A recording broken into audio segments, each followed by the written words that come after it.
எல்லோருக்கும் இனிய வணக்கம். இன்றைக்கி நம்ம சேனலில் ஒரு அருமையான ஸ்நாக் ரெசிபி தான் பார்க்க போகிறோம். இந்த ரெசிபி செய்கிறது ரொம்ப சுலபம், ரொம்ப டேஸ்டியாகவும் ஈஸியாகவும் செய்யக்கூடிய ஒரு அருமையான ரெசிபி தான் இன்றைக்கி நம்ம பார்க்க போகிறோம். வாங்க எப்படி செய்கிறதுன்னு பார்க்கலாம்.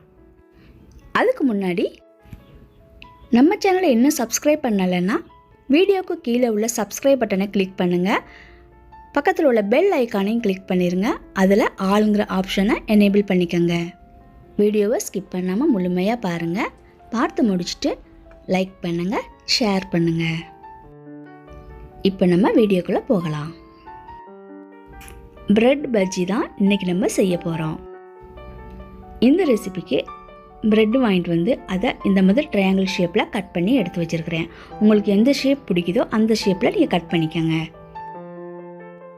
ப்ரெட்டில் உள்ள அந்த ஓரங்களெல்லாம் கட் பண்ணிவிட்டு கூட நீங்கள் ட்ரையாங்கிள் ஷேப்பில் கட் பண்ணிக்கலாம், இல்லை அதை அப்படியே வச்சு கூட நீங்கள் செய்யலாம். இந்த மாதிரி ப்ரெட்டுகளை கட் பண்ணி எடுத்து வச்சாச்சு. அடுத்ததாக பஜ்ஜி மாவை ரெடி பண்ணிக்கலாம். நான் வீட் ப்ரெட்டு தான் இந்த ரெசிபிக்கு எடுத்திருக்கேன். உங்களுக்கு எந்த ப்ரெட்டு பிடிக்குமோ அந்த ப்ரெட்டை நீங்கள் எடுத்துக்கலாம். இந்த ரெசிபிக்கு தேவையான இன்க்ரீடியன்ட்ஸ்: பஜ்ஜி மாவு, ப்ரெட்டு, தண்ணி, குக்கிங் ஆயில். இன்ஸ்டண்ட்டாக விற்கிற பஜ்ஜி மாவு எந்த பிராண்டாக இருந்தாலும் நீங்கள் யூஸ் பண்ணிக்கலாம். இன்ஸ்டன்ட் பஜ்ஜி மாவு வேணான்னு நினைக்கிறவங்க இந்த பொருட்களை வச்சு நீங்கள் பஜ்ஜி மாவு ரெடி பண்ணிக்கலாம்.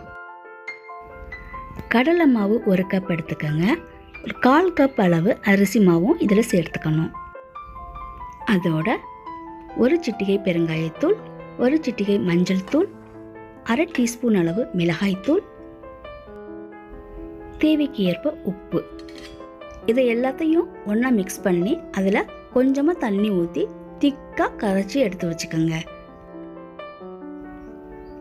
இல்லை இதெல்லாம் செய்கிறது கொஞ்சம் கஷ்டமாக இருக்குது அப்படின்னு நினச்சிங்கன்னா இன்ஸ்டண்ட்டாக விற்கிற பஜ்ஜி மாவை எடுத்துக்கலாம்.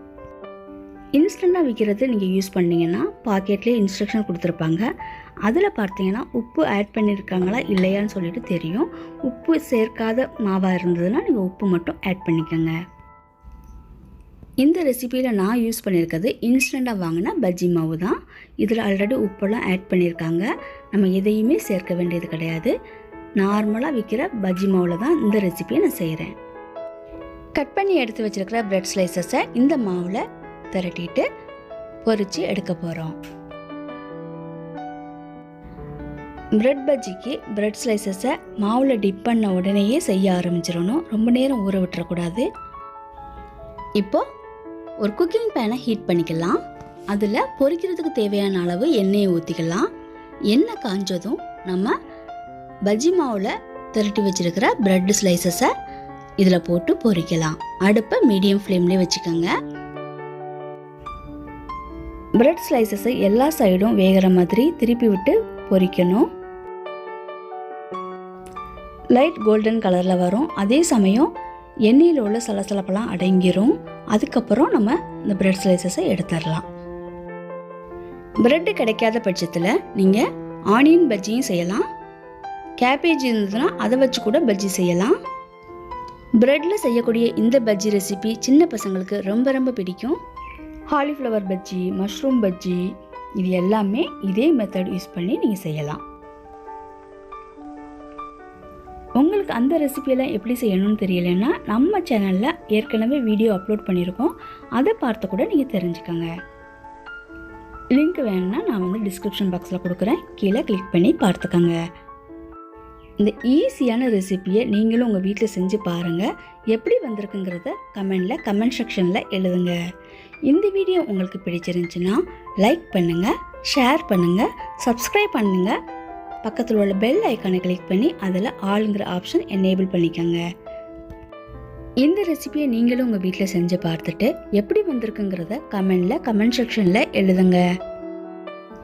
ஏற்கனவே சப்ஸ்கிரைப் பண்ண நண்பர்கள் பெல் ஐக்கானை கிளிக் பண்ணி ஆளுங்கிற ஆப்ஷன் எனேபிள் ஆயிருக்கான்னு கொஞ்சம் செக் பண்ணிக்கோங்க. நம்ம சேனலில் போடுற எல்லா வீடியோஸுமே ரொம்ப ஈஸியாக செய்யக்கூடிய ரெசிபிஸ் தான். கண்டிப்பாக ட்ரை பண்ணி பாருங்கள். மீண்டும் ஒரு அருமையான ரெசிபியோட அடுத்த வீடியோவில் சந்திக்கலாம். நன்றி, வணக்கம்.